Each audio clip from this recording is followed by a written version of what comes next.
এসে গেছি, আমি বাড়ি যাবো।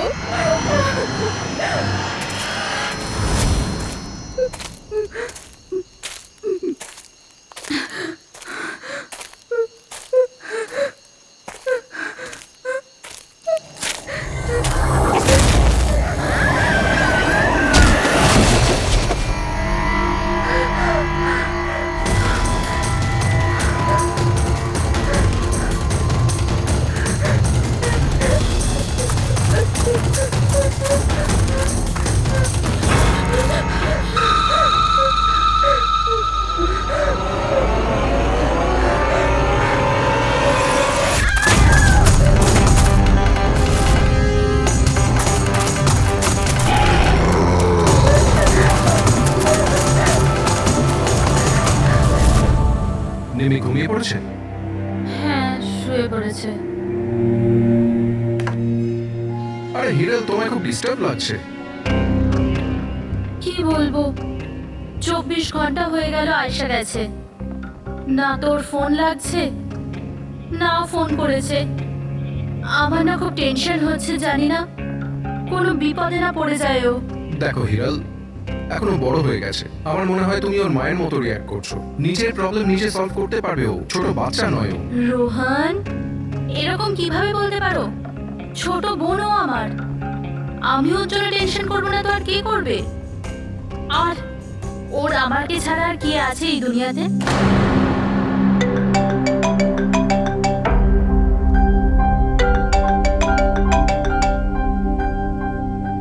হ্যালো হ্যালো, আপনি কি হিরাল বলছেন? হ্যাঁ, আমি হিরল বলছি। আপনি কে? আমি আমি মানিক। আমি আয়েশের সাথে কাজ করি। এখানে একটা বড় প্রবলেম হয়ে গেছে। প্রবলেম? আয়শার সাথে কি হয়েছে? দেখুন, ও জঙ্গলে কোথাও হারিয়ে গেছে। ওকে খুঁজেও পাচ্ছি না, ফোনেও পাচ্ছি না। আর আমাদের ভয় হচ্ছে যে ওর কিছু হয়ে যায়নি তো।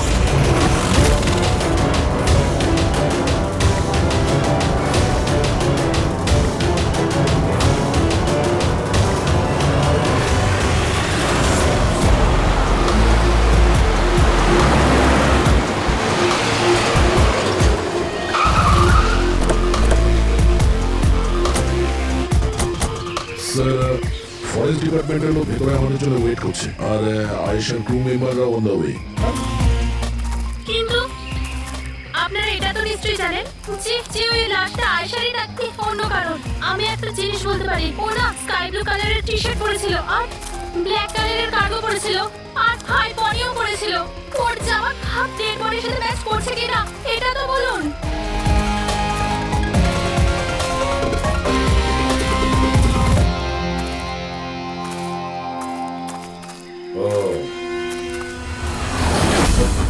আপনি সেই অফিসার? Yes sir.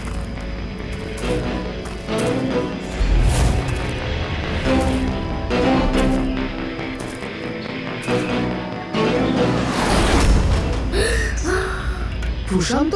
আরে, তো প্রশান্ত। এক মিনিট, আপনারা কে আর ওকে কি করে চিনলেন?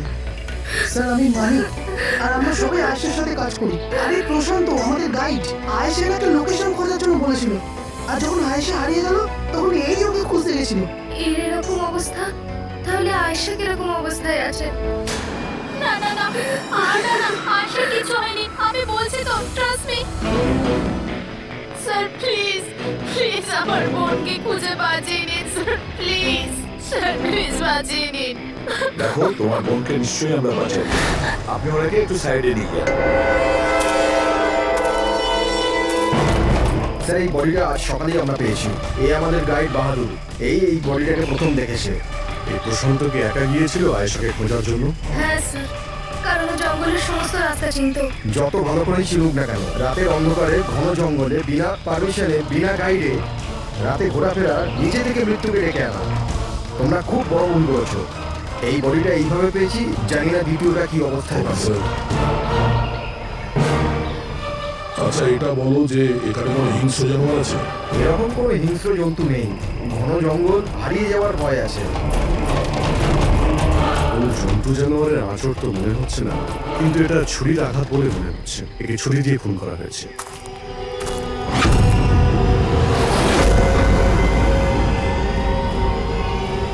স্যার হ্যাঁ পূরবী, স্যার এই ক্যামেরাটা পেয়েছি এখানে। এটা তো আয়শার ক্যামেরা। হ্যাঁ স্যার, এটা আয়েশা 3 দিন আগে কিনেছিল। এটা চালিয়ে একবার দেখো তো। স্যার এটা অনই হচ্ছে না। কেন? এটার ব্যাটারি ডাউন স্যার। আর আমাদের কাছে ডিভাইসও নেই এটা চিপ ইনসার্ট করার জন্য। ও মাই গড। আপনারা এসব শেষ করুন, এগুলো পরে করবেন। আগে আমার বোনকে খুঁজুন। আপনারা বলছেন না কেন হারিয়ে গেছে? আমরা খুঁজবো। অনেক বড় জঙ্গল ম্যাডাম, কমসে কম 2 দিন লাগবে পুরো জঙ্গল খুঁজতে। হ্যাঁ স্যার, সূর্যাস্ত হওয়ার পর আমরা কিচ্ছু করতে পারবো না। আপনারা সার্চিং শুরু করে দিন, বাহাদুর আপনাদের নিয়ে যাবে।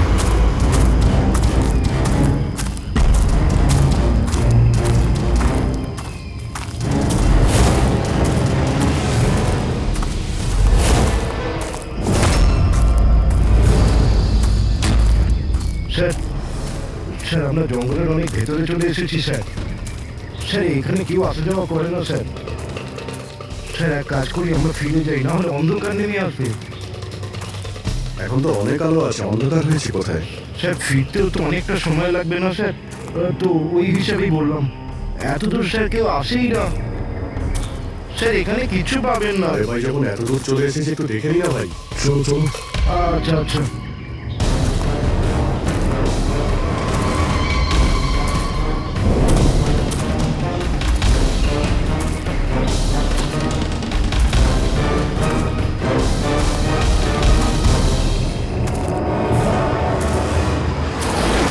তোমরা এই জঙ্গলে ফিল্মের শুটিং করতে এসেছিলে, আর শুধুমাত্র আয়েশাই নিখোঁজ হলো, আর তোমরা ওকে খোঁজার চেষ্টাই করনি। স্যার আমরা খুব ভয় পেয়ে গিয়েছিলাম, আর এখানে ওয়েব সিরিজ শুট করার আইডিয়া আয়েশারই ছিল। স্যার আমরা ওকে আনিনি, ও আমাদের এনেছিল লোকেশন দেখাতে। হ্যাঁ স্যার, এই প্রশান্ত গাইড আয়েশার পরিচিত ছিল, আর এই কাছেই থাকতো আর জঙ্গলটাকে ভালো করে চিনতো। আর আমরা তো রাত্রিরে থাকার পর সকালে বেরিয়ে পড়তাম, সবকিছুই ঠিকঠাক চলছিল, লোকেশনও পেয়ে গেছিলাম। আর এরপর আমরা টেন্টের বাইরে আগুন জ্বালিয়ে খাবার বানাচ্ছিলাম। কটার সময় ঘটনা এটা? 5টা 6টা নাগাদ। আর তখনই হঠাৎ আয়েশা নিজের ক্যামেরা নিল আর জঙ্গলের দিকে যেতে লাগলো। জঙ্গলের দিকে যাচ্ছিল কেন? ও বলেছিল যে ও আশেপাশের একটুখানি ভিডিও করে হিরণকে পাঠিয়ে দেবে, আর এটাও বলেছিল আশেপাশেই থাকবে আর তাড়াতাড়ি ফিরে আসবে। তারপর অনেকক্ষণ পর্যন্ত যখন এলো না, তখন আমাদের মনে হলো যে কিছু গন্ডগোল আছে। এর আগে আমরা কিছু করতাম কি, সেখানে প্রশান্ত চলে এলো। ও জানতে পারলো তো ও নিজেই খুঁজতে চলে গেল। আর ও আমাদের ওখানেই থাকতে বললো। ও বললো যে জঙ্গলটা খুব বিপজ্জনক আর আমাদেরও প্রাণের ঝুঁকি থাকতে পারে। ব্যাস এটা বলেই ও জঙ্গলে ঢুকে গেল স্যার। তার মানে ওই প্রশান্ত আর ফিরে আসেনি, আর তোমরা পালিয়ে গেছো এখান থেকে নিজেদের বাঁচাতে। না স্যার, আমরা ওখানেই ছিলাম যখন চিৎকারটা শুনলাম। 15-20 মিনিট পর্যন্ত একটা মেয়ের। স্যার স্যার ওই চিৎকার শুনে আমরা খুব ভয় পেয়ে গেছিলাম, আর তারপর আমরা ওখান থেকে পালিয়ে গেলাম। স্যার আমরা খুব বড় ভুল করে ফেলেছি। চিৎকারটা শুনে আমাদের এখান থেকে পালানো উচিত হয়নি, আয়েশাকে সাহায্য করা উচিত ছিল। সত্যিই তোমরা একটা বড় ভুল করেছো। আয়েশার চিৎকার শুনে যদি তোমরা জঙ্গলে ঢুকতে, আয়েশা এখন আমাদের সঙ্গে থাকতো, আর প্রশান্ত ও হয়তো বেঁচে যেত। তুমি তো বলছিলে যে এত ভেতরে জঙ্গলে কেউ আসতে পারে না, এটা কি? স্যার আমি জানি না, কিন্তু এটা আমাদের ডিপার্টমেন্টের কখনোই নয়। জঙ্গলের মধ্যে টেন্ট, দেখছি এর ভেতরে কে আছে।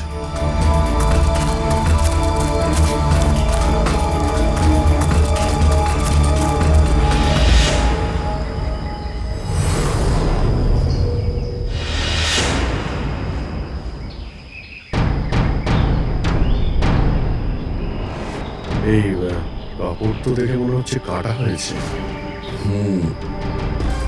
টেন্ট পিছন দিক দিয়ে কেটেছে, তার মানে সামনে কোনো বিপদ ছিল।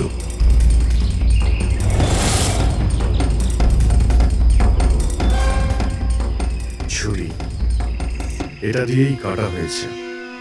বাইরে গন্ডগোল হতেই পিছন থেকে কেটে পালিয়ে গিয়েছে।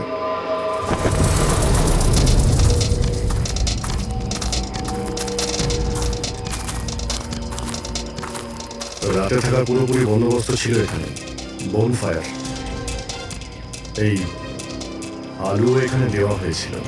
স্যার এত ভেতরে এত রাত্রে থাকার মতো কেউ পাগলই হবে স্যার, না হলে এত ভয়ঙ্কর জঙ্গলে রাতে থাকার কথা ভাববে কি? কোনো নেচার লাভার না কোনো খুনি।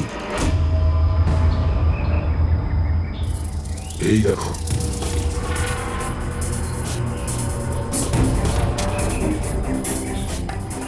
রক্ত।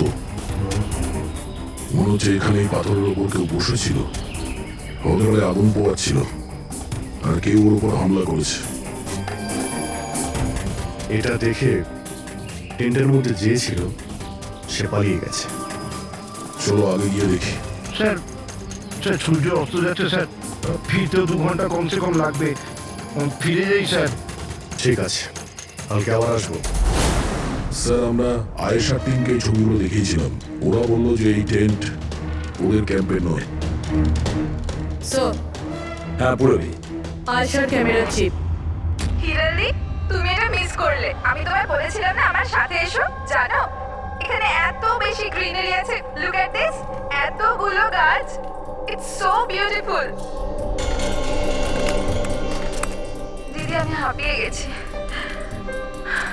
মনে হচ্ছে আমি জঙ্গলের অনেক ভেতরে এসে গেছি। জঙ্গল তো পুরো একই রকমের না? আমি রাস্তা খুঁজে নেব, খুব একটা মুশকিল নয়।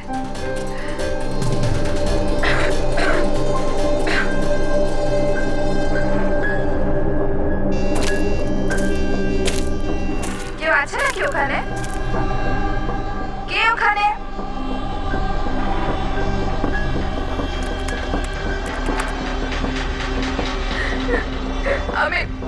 আমি ভেসে গেছি এখানে। আমি কিছু বুঝতে পারছি না। এখান থেকে আমি কি করে বাইরে যাব? আই এম সরি দিদি, আমার এখানে আসা উচিত হয়নি। আমার মনে হচ্ছে না যে আমি এখান থেকে বেঁচে ফিরতে পারবো। আমায় ক্ষমা করে দিও।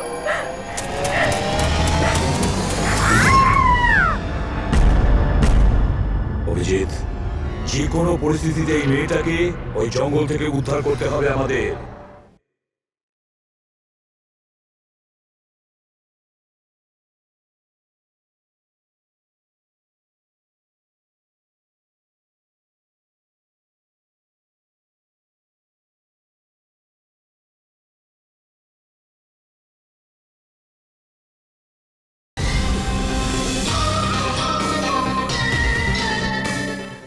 বস, হ্যাঁ সারুকে। বস, আয়েশা যে জিনিসগুলো রোজ ব্যবহার করত, আমি সেই প্রত্যেকটা জিনিস থেকে ডিএনএ স্যাম্পল নিয়েছি। কিন্তু আশ্চর্যের ব্যাপার, কোনো স্যাম্পলই আয়েশার ডিএনএ সঙ্গে ম্যাচ করছে না। কিন্তু হ্যাঁ, খুনির ব্যাপারে একটা খুব গুরুত্বপূর্ণ সূত্র পেয়েছি। সেটা কি স্যার? বস, এই ডিএনএ প্রোফাইলটা দেখো।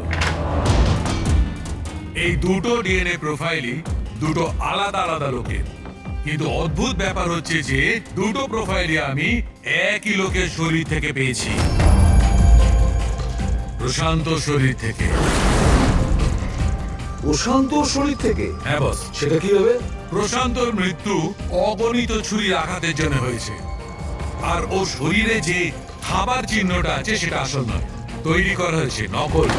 আর সবচেয়ে আশ্চর্যের ব্যাপার হচ্ছে যে প্রশান্তের লাশের থেকে আমি ওর রক্ত ছাড়া আরো কারো রক্ত পেয়েছি।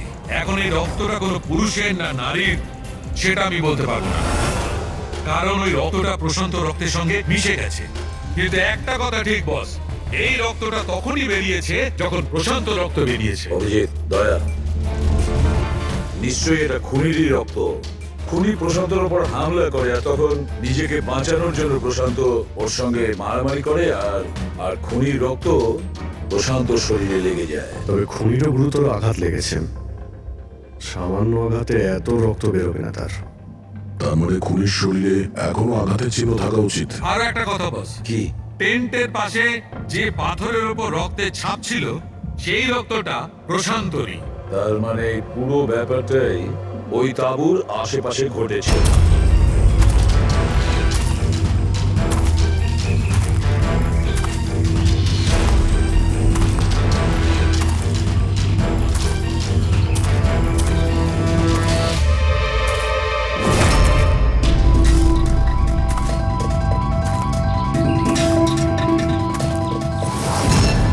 স্যার? হ্যাঁ পুরবি? স্যার, এই জুতোটা পেয়েছি। তাহলে কি এই জুতোটা আয়েশার না? তো এগিয়ে গিয়ে দেখি।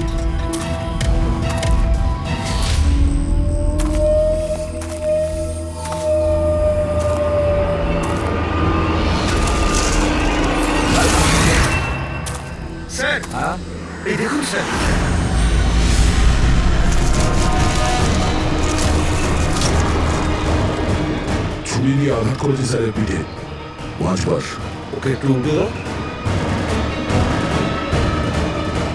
এ তো আয়শা, ফেসটা তো পরিষ্কার দেখছি অভিজিৎ, না কোনো আঘাতের চিহ্ন, না কোনো কাটা দাগ। কিন্তু ওই ভিডিওতে যে দেখলাম। হ্যাঁ স্যার, ভিডিওতে এর মাথায় আঘাত লেগেছিল, রক্ত বেরোচ্ছিল। এখানে তো আঘাতের কোনো চিহ্নই নেই, একদম পরিষ্কার। তার মানে হলো ওই ভিডিওটা নকল। মানে আয়েশা অ্যাক্টিং আর মেকআপ দিয়ে দেখানোর চেষ্টা করেছিল যে ওকে কেউ মারতে চাইছে, খুন করতে চাইছে। কিন্তু এটা কেন করবে? স্যার, কেউ হয়তো মজা করবে, আর না হলে কোনো ভয়ঙ্কর পরিস্থিতি থেকে বাঁচার জন্য নাটক করছে। আর দুটো অবস্থাতেই এর মিথ্যেটা সত্যি হয়ে যায়। আর ও যা কিছু করেছিল, কেন করেছিল, সে তো বন্ধু আর আত্মীয়রাই বলতে পারবে। সবাইকে ডেকে নাও। দেখ, আয়েশার সমস্ত ফোন রেকর্ড চেক করো। দেখো এই ঘটনাটার পরে ও কাদের কাদের সঙ্গে কথা বলেছিল আর তারা সেই মুহূর্তে কোথায় ছিল।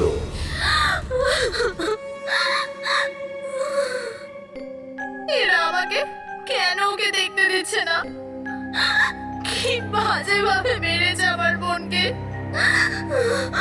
আর এরা বলছে যে ও নিজের মৃত্যুর নাটক করেছে, নিজের মার্ডারের নাটক। আর ওই নাটক সত্যি হয়ে গেছে। ভুল বলছে ওরা, মিথ্যে। আমাদের আয়শা এরকম করতেই পারে না। আপনারা ভুল অভিযোগ করছেন।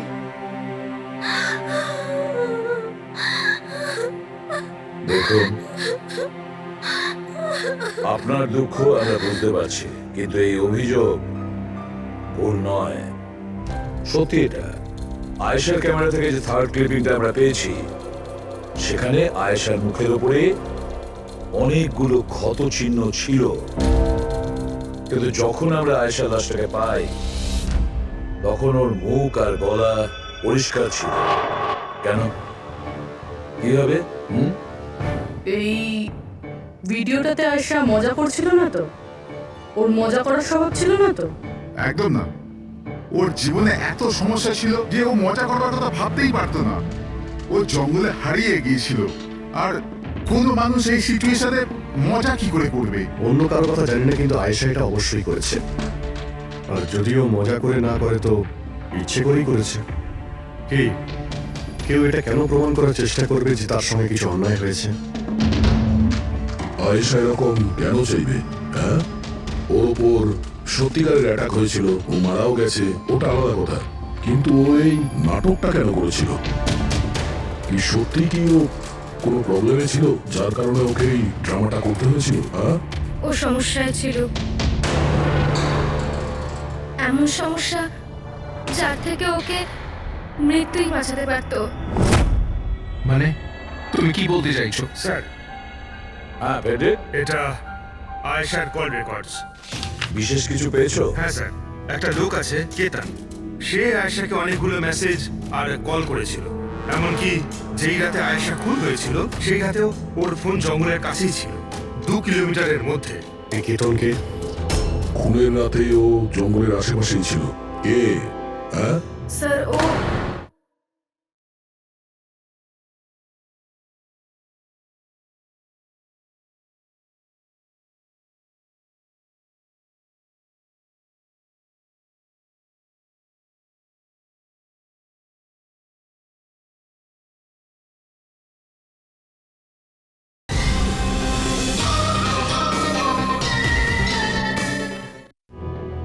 আয়েশার স্বামী। দুজনে আলাদাই থাকতো। যদি আয়েশা ওর মৃত্যুর নাটক করে থাকে, তাহলে তার পেছনে কেতানের হাত থাকতে পারে। কেতান আয়েশার হাজবেন্ড, আর আপনাদের মধ্যে কেউ এই কথাটা আমাদের বলার প্রয়োজন মনে করলেন না? হ্যাঁ, কিন্তু কেতনের জন্য নিজের মৃত্যুর নাটক কেন করতে যাবে? আমার মনে হয়েছিল যে আমরা কেতনের থেকে মুক্তি পেয়ে গেছি, কিন্তু আমি কি করে জানবো ওই আমার বোনের প্রাণ নিয়ে নেবে?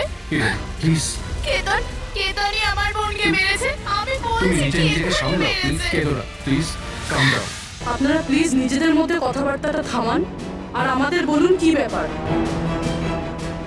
আমি আপনাদেরকে বলছি, আসলে আজ থেকে 2 বছর আগে কেতন আর আয়েশার একটা ট্রিপে আলাপ হয়েছিল। আয়েশা কেতনকে বিয়ে করেছে। তাড়াহুড়োতে সিদ্ধান্ত নেওয়ার শখ ছিল ওর, কিন্তু জানতো না এই সিদ্ধান্তটা কতটা ভুল নিয়েছিল। কেতন ওর যোগ্য ছিল না, একটা পাগল লোক ছিল, পজেসিভ ছিল, ওর জীবনটা অতিষ্ঠ করে রেখেছিল। এই জন্য 6 মাস আগে ওকে ও ছেড়ে দেয়। এছাড়া আর কি করতো? আমরা সবাই দেখেছিলাম ওকে কিরকম টর্চার করা হতো। মানিক, আজকের সব অডিশনে ক্যামেরাতে আছে, স্ক্রিনে প্লে কর, স্যারকে দেখাতে হবে। আর আয়েশা এক্ষুনি এসে যাবে। ঠিক আছে। আয়েশা, আয়েশা, কি হয়েছে? Are you okay? আয়েশা তুই ঠিক আছিস? কি করে হলো এসব? কে করলো এসব? আরে তোমরাও না কত প্রশ্ন করো, কিচ্ছু হয়নি আমার। আসলে কি হয়েছে, ওই তাড়াতাড়িতে সিঁড়ি দিয়ে নামছিলাম আর পা পিছলে গেছে। চুপ কর আয়েশা, কত কভার আপ করবি? আমি তো এটা বুঝতে পারছি না, তুই ছেড়ে দিচ্ছিস না কেন এই মানুষটাকে? আমি ছেড়ে দিলেও ও আমায় ছাড়বে না। আরে আইন বলে কিছু আছে নাকি? পুলিশের হাতে তুলে দিও ওকে। কেউ ওর কিচ্ছু করতে পারবে না। ওকে যদি পুলিশে ধরেও নিয়ে যায়, ও সেখান থেকেও চলে আসবে আর আমাকে খুঁজে বার করবে, তারপর আমায় ছাড়বে না। কখন থেকে ফোন করছিস তুমি? হ্যাঁ, ধরছিস না কেন? এখানে বসে টাইম পাস করছিস? হ্যাঁ, না কেতন, তোরা তো সাহস কি করে হলো? কেতন, আমি ডাক্তারের কাছে গিয়েছিলাম, তাই ফোন সাইলেন্ট ছিল, অন করতে ভুলে গেছি। ওকে, ডক্টর, হ্যাঁ আজকাল খুব বেশি যাচ্ছিস তো ওর কাছে? কেতন, কি বলছো? এরকম কিচ্ছু নয়। আর তুমি বলে আমি ডাক্তারের কাছে আর কোনোদিন যাবো না। আমাকে প্লিজ ছেড়ে দাও, আমাকে ক্ষমা করে দাও। তোকে তোর যোগ্যতা দেখাই, চ। এসব ছাড়ো ওকে। এই, নিজের কাজে মন দে, বুঝেছিস? এনাফ। এনাফ। মানুষ না, এই কেতন তো জানোয়ার। তোমরা কেতনের ব্যাপারে আমাকে আগে বলনি কেন? আপনারা যা বললেন সেটা শুনে তো মনে হচ্ছে কেতনই আমাদের প্রাইম সাসপেক্ট। মনে হচ্ছে কেতনের কারণেই সেটা করেছে। আর কেতন আয়েশার অভিনয়টাকে বাস্তবে পরিণত করেছে। যদি যদি তোমরা কেতনের ব্যাপারে আমাকে একটু আগে জানাতে পারতে। গত 6 মাস ধরে আয়েশা আমাদের সাথেই ছিল, আর এর মধ্যে একবারও তো কেতনের সাথে দেখাও করেনি। আর শহর থেকে এত দূরে জঙ্গলে আসতে পারে সেটা তো আমরা ভাবিইনি। এই ধরনের পাগল আর সন্দেহবাতিক লোক যে কোনো কিছুই করতে পারে। হ্যাঁ, কেতনের অ্যাড্রেস আর টেলিফোন নাম্বারটা আমাদের দেবেন।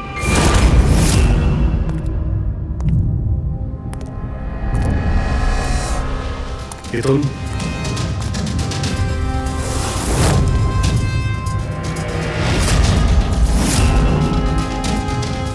স্যার, এই ফটোগুলো দেখে তো মনেই হচ্ছে না যে দুজনের মধ্যে কোনো ঝামেলা ছিল। আপনারা? কেতন আয়েশার স্বামী। পুলিশ। সিআইডি। আপনারা কি করতে এসেছেন এবার? আমার আয়েশা চলে গেছে, আমার জীবন বরবাদ হয়ে গেছে। আপনারা কি চান আমার থেকে? ইনফরমেশন তোমার আর আয়েশার ব্যাপারে। শুনেছি তুমি নাকি খুব বিরক্ত করতে ওকে। স্যার, আমি ওকে অনেক ভালোবাসতাম, নিজের থেকেও বেশি। সেই কারণে ওকে টর্চার করতে, মারতেও? হ্যাঁ, আমি কারো টর্চার করবো ওকে? তোমার কাছ থেকে বাঁচার জন্য কোর্টের কাছে সাহায্য চেয়েছিল, তাও তুমি ওকে বিরক্ত করা বন্ধ করো না। স্যার, মিথ্যে কথা এসব, এরকম কিছুই ছিল না। মিস্টার কেতন, রেকর্ড আছে আমাদের কাছে। তুমি বারবার ওকে ফোন করে আর মেসেজ করে হুমকি দিয়েছিলে। আর এটাও কাউকে বলেওনি, আমরা জেনে গেছি। আর তাছাড়াও গত 6 মাস ধরে তুমি হেরাল আর রোহানের ঘরের আশেপাশে ঘোরাফেরা করছিলে। আর যে রাতে আয়েশা খুন হয়েছে ওই রাতে তুমি ওই জঙ্গলেই ছিলে। এগুলো তোমার ফোনের লোকেশন থেকে পাওয়া গেছে। নিজের অপরাধ থেকে লুকানোর চেষ্টা করো না, কোনো লাভ হবে না। আর এই ডবল মার্ডারে খুনিরও প্রচুর আঘাত লেগেছে। এই কি করে লাগলো তোমার? স্যার, এই আঘাতটা ওই দিন ঝোপেতেই লেগেছিল, কিন্তু এরকম কিছুই নয় যেটা আপনারা ভাবছেন। স্যার, আমি আয়েশাকে মারিনি। স্যার, আমি মানছি যে আমি ওই দিন জঙ্গলে গিয়েছিলাম, কিন্তু স্যার আমি তো শুধু ওর সাথে কথা বলার জন্য গিয়েছিলাম। স্যার, পুরো 6 মাস হয়ে গেছে, আমি ওকে দেখিনি পর্যন্ত। খুব মিস করতাম স্যার ওকে। ওর সাথে দেখা করতে চাইতাম, ওর সাথে কথা বলতে চাইতাম, যাতে ওকে বাড়িতে ফিরিয়ে আনতে পারি, যাতে আবার টর্চার করতে পারো। না স্যার, আমি বদলে গেছি স্যার। স্যার, আমি তো এটাই বলতে চেয়েছিলাম। কিন্তু যখন আমি জঙ্গলে গেলাম দেখলাম যে ও অন্য কারোর সাথে যাচ্ছে জঙ্গলের ভেতর। স্যার আমি কি করতাম স্যার, আমি এমনিতেই মাথা গরমের লোক, আমি ভাবলাম বেকার বেকার ঝামেলা তৈরি হবে, সেই জন্য আমি চুপচাপ বাড়ি ফিরে এলাম স্যার। স্যার ট্রাস্ট মি, আমি কিচ্ছু করিনি, আমি মারিনি ওকে স্যার। দেখো কেতন, তুমি এখনো আমাদের সন্দেহের তালিকায় আছো। যতক্ষণ এই কেসটা শেষ না হচ্ছে তুমি হেফাজতে থাকবে। স্যার এই কেতনের কাছে কিন্তু আয়েশাকে মারার মোটিভ ছিল, ও তো বেঁচে গেছে, এবার বাকি রয়েছে এরা সবাই। হিরাল, সায়রা, অজিত, মানিক আর রুহান, এরা কি সবাই আয়েশার আপনজন ছিল? এদের কি মোটিভ হতে পারে? কারণ এদের মধ্যে তো কোনো প্রবলেম নজরে পড়ছে না। কেউ তো হবে স্যার যার আয়েশার মৃত্যু হলে লাভ হবে। কেউ কি পাবে ও মারা গেলে? সম্পত্তি, টাকা। টাকা? ইন্স্যুরেন্সের টাকা? হ্যাঁ, ইন্স্যুরেন্স। রবি, ফেডরিক, একটা কাজ করো, এই শহরে যতগুলো ইন্স্যুরেন্স কোম্পানি আছে সেখানে গিয়ে খোঁজ নাও আয়েশার নামে ওদের কাছে কোনো লাইফ ইন্স্যুরেন্স পলিসি আছে কিনা। কিন্তু একটা কথা, আয়েশার বন্ধু বা তাদের ফ্যামিলির কাউকে বলবে না কিছু। যদি ওদের মধ্যেই কেউ খুনি হয় সে সতর্ক হয়ে যাবে।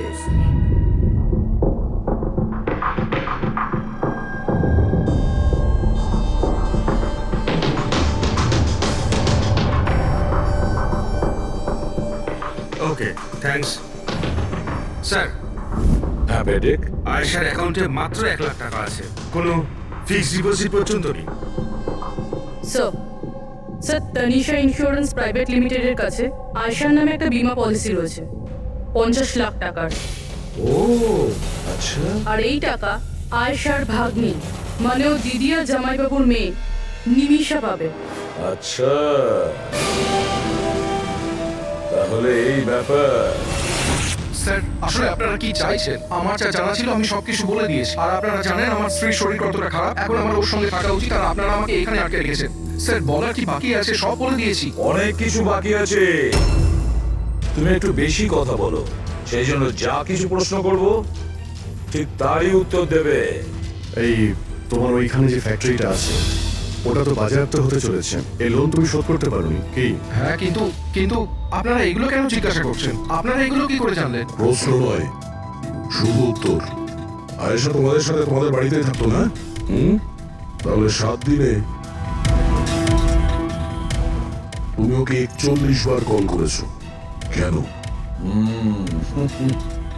বাহ বাহ বাহ, 7 দিনে 41টা কল এসেছে আয়েশা, দারুণ ব্যাপার। আর তার উপরে তুমি অর্থ কষ্টে ভুগছিলে, তাই না? আর আয়েশার মৃত্যুর পরে তোমার ছোট বাচ্চা টাকা পেত 50 লক্ষ টাকা। আর ওই ছোট্ট নিরীহ শিশু সে কি করে জানবে 50 লাখের ধর্ম? ও কিভাবে ব্যবহার করবে?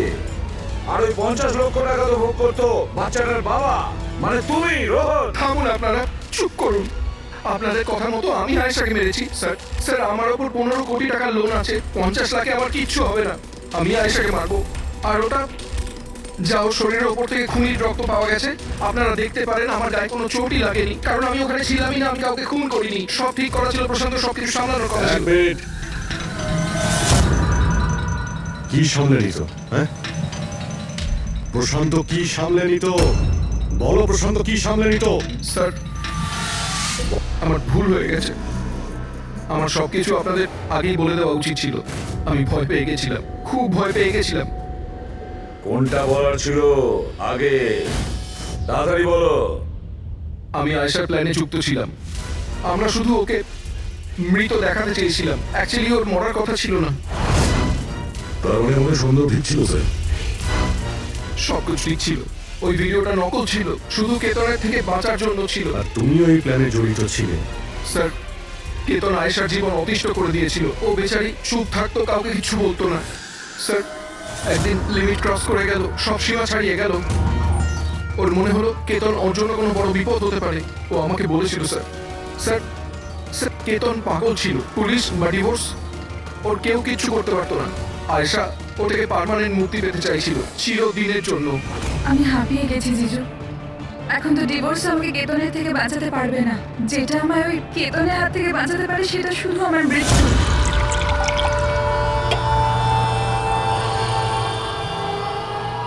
আয়েশা, এটাই যদি একমাত্র রাস্তা হয় তাহলে এটাই ঠিক। তোমার মৃত্যু তোমায় কেতনের হাত থেকে বাঁচাতে পারে। মরে যাও। হোয়াট? রিল্যাক্স, আমার কাছে একটা আইডিয়া আছে।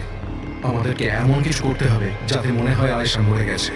তোমার সাথে কোনো দুর্ঘটনা হলো বা কেউ তোমাকে মেরে দিল, আর বডিকে এতটা খারাপ করে দেওয়া হলো যে কেউ চিনতে না পারে আয়েশা। তারপর তুমি এখান থেকে অনেক দূর চলে যাবে, আর তোমার ওই ইন্স্যুরেন্সের টাকা যেটা মিনমিন নামে আছে আমি তোমাকে পৌঁছে দেবো। 50 লাখ টাকা দিয়ে একটা নতুন জায়গা, নতুন লাইফ, নতুন করে শুরু করবে। কিন্তু জিজু, আমি বেঁচে থাকাকালীন আমার লাশ কোথা থেকে আসবে? ওর জন্য টেনশন নিও না, আমি সবকিছু করে নেব। আমার এক বন্ধু আছে প্রশান্ত, ও আমার জন্য অনেক কাজ করে দিয়েছে। কিন্তু হ্যাঁ আয়েশা, এরপরে তুমি কখনো জীবনে আমার সাথে, মিমির সাথে, হিরেলের সাথে কোনোদিন দেখা করতে পারবে না। হ্যাঁ, কিন্তু ওই পাগল লোকটার থেকে তুমি সারা জীবনের জন্য মুক্তি পেয়ে যাবে। তুমি মুক্ত হয়ে যাবে। সবকিছু ঠিক ছিল, সবকিছু প্ল্যান মাফিক চলছিল। আমি আয়েশা আর প্রশান্তর সঙ্গে ফোনে যোগাযোগ রেখে চলছিলাম। তারপর জানি না হঠাৎ করে ফোন কেটে গেল।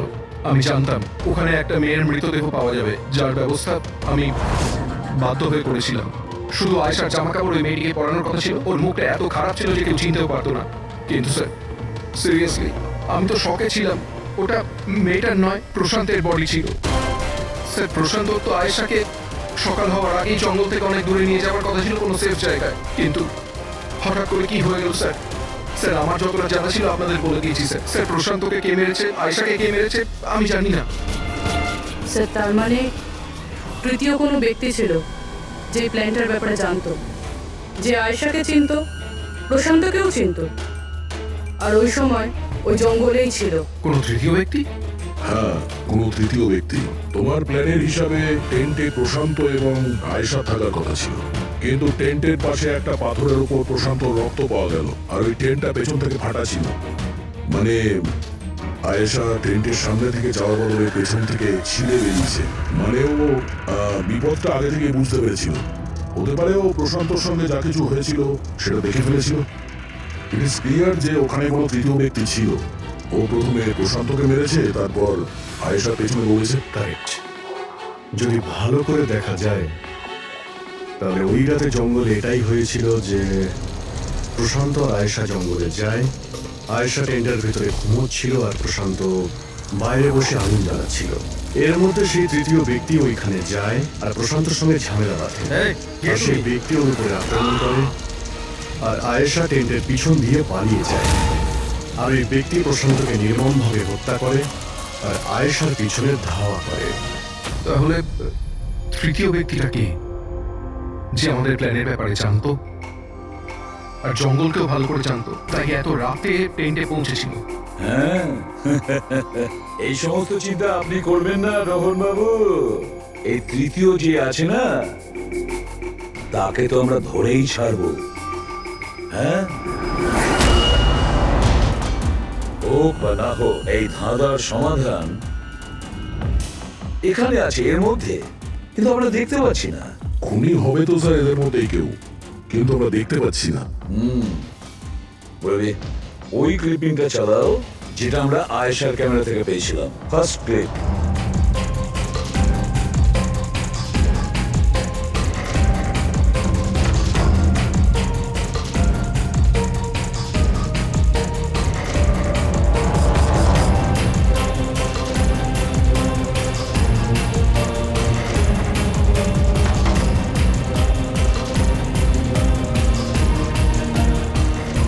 ইয়েস,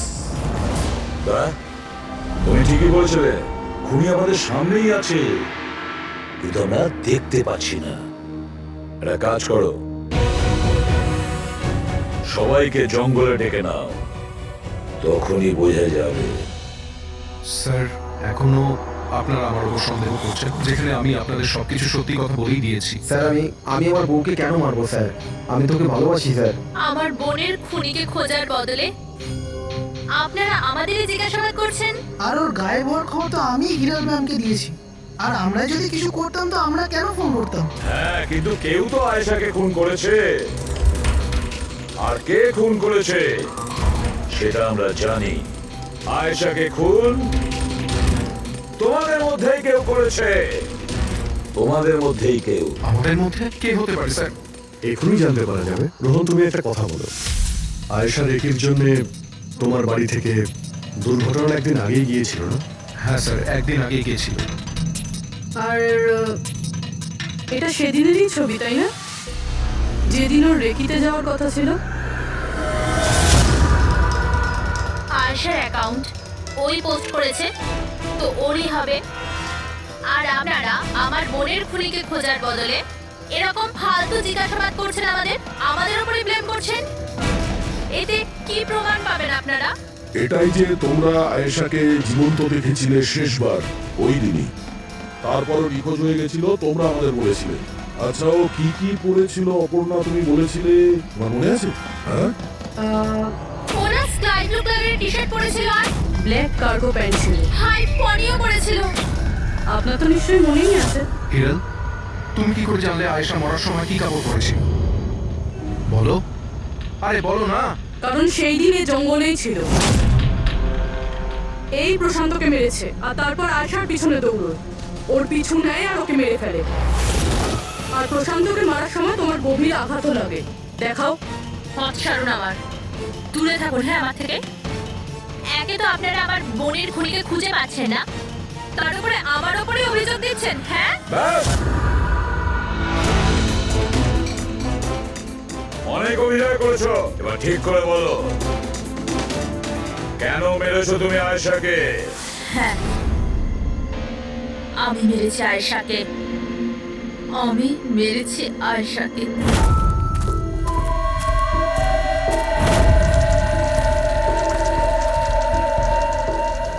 হিরণ ম্যাম, আপনি? আসতে বলো। আয়েশা না উঠে পড়ে। ইনফ্যাক্ট আমি বলছি যে ওকে সব সময়ের জন্যই না ঘুম পাড়িয়ে দাও। এটা কি বলছেন ম্যাডাম? রোহান তো তোমাকে আয়েশাকে সুরক্ষিতভাবে এই জঙ্গল থেকে বাইরে বার করার জন্য কত টাকা দিয়েছিল? 2 লাখ টাকা। আমি না তোমাকে 5 লাখ টাকা দেবো আয়েশার প্রাণ নেয়ার জন্য। হিরণ ম্যাম, এসব কি বলছেন? আয়েশা ম্যাডাম আপনার বোন, আর আমি ওকে বাঁচানোর সওদা করেছি। আমি ওর সাথে বেইমানি করতে পারবো না।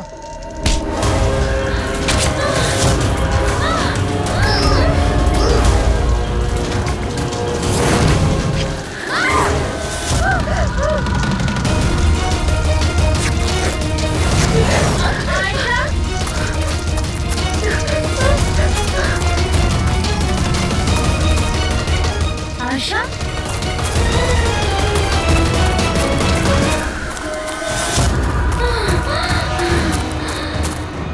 আয়েশা, আমার কাছে আয় আয়েশা। আমি তোকে বাঁচাতে এসেছি আয়েশা। ও তোকে ঠকাচ্ছিল আয়েশা। তোর ইন্স্যুরেন্সের টাকার জন্য তোকে মারতে চেয়েছিল আয়েশা। আমার বোন।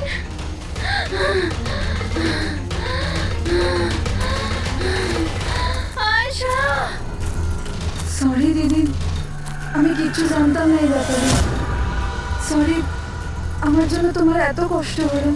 আমি জানতাম না যে জিজু এরকম কিছু করছে। আই এম সো সরি দিদি। আমার বোন। সরি দিদি। তুই সরি বলিস না? হ্যাঁ, এটা তো আমার বলা উচিত। কেন দিদি? I am sorry. কেন কেন মেরেছো তুমি তোমার বোন আয়েশাকে? আপনারা জানেন না আয়েশাকে, ও সবসময় না সবার প্রিয় হয়ে এসছে। ভালোবাসার আয়েশা, সবাই ওকে ভালোবাসতো, আমাকে নয়। মা, বাবা, আমার সব বন্ধু, ইনফ্যাক্ট রোহান, আমার মেয়ে নিম্মিও আমার থেকে বেশি ওকে ভালোবাসতো। ও রোহানকে আমার থেকে ছিনিয়ে নিতে চেয়েছিল। আমি রোহান আর নিম্মিকে নিজের থেকে দূরে যেতে দেখতে পারতাম না। না, আপনি বলুন আমি কি করতাম? আমি ভাবলাম সবসময় ও আমাকে হিংসা করে না, জিতেওছে সবসময়। না থাকবে আয়েশা, আর না থাকবে ওর জিত। এর জন্য মেরে ফেলেছি আমি ওকে। হিরণ, তুমি এটা কি করে করতে পারো? আরে আয়েশা তোমার ছোট বোন ছিল, আমাকে বড় দাদার মতো দেখতো। আমি ওর সাথে এগুলো কখনো স্বপ্নতেও ভাবতে পারি না। আমার লজ্জা লাগে তোমাকে আমার ফ্রি বলতে। রোহান, তোমার ভুল নেই এতে। সব ভুল ওই আয়শার। ওই সব করছিল। ওরা তোমাকে আমার থেকে ছিনিয়ে নিতে চেয়েছিল, কিন্তু এখন তো এটা হবেই না। এবার তো তোমাকে কেউ আমার থেকে কেড়ে নিতে পারবে না। খুব বড় ভুল করেছো তুমি। তোমার সন্দেহ, তোমার ইনসিকিউরিটি একটা নিরীহ মানুষের প্রাণ নিয়েছো, প্রশান্ত গাইডের। আর তাছাড়াও তুমি তোমার আপন বোনকেও মেরেছো। আইন তোমাকে কঠোর থেকে কঠোরতম শাস্তি দেবে।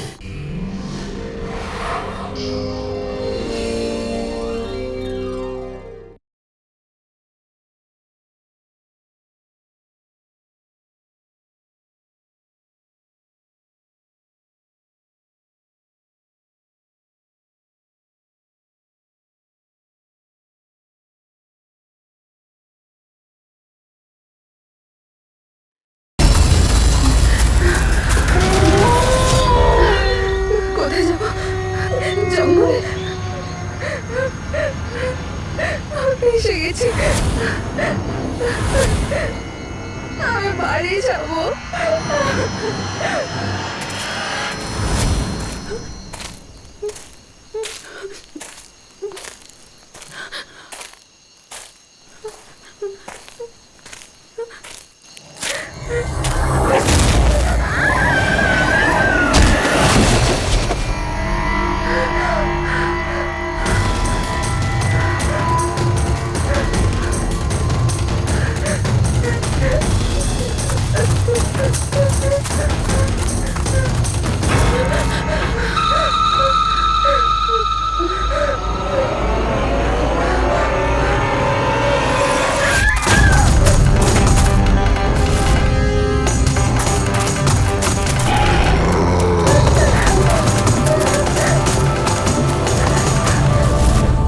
নিমি ঘুমিয়ে পড়েছে?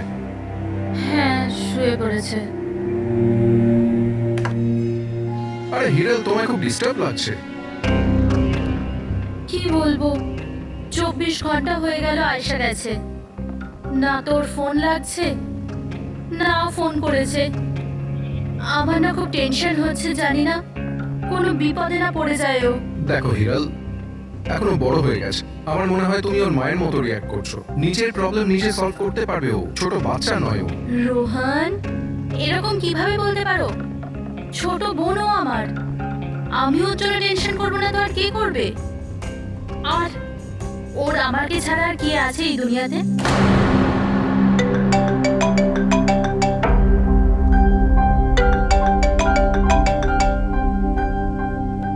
হ্যালো হ্যালো, আপনি কি হিরাল বলছেন? হ্যাঁ, আমি হিরল বলছি। আপনি কে? আমি মানিক। আমি আয়েশার সাথে কাজ করি। এখানে একটা বড় প্রবলেম হয়ে গেছে। প্রবলেম? আয়শার সাথে কি হয়েছে? দেখুন, ও জঙ্গলে কোথাও হারিয়ে গেছে। ওকে খুঁজেও পাচ্ছি না, ফোনেও পাচ্ছি না। আমাদের ভয় হচ্ছে যে ওর কিছু হয়ে যায়নি তো।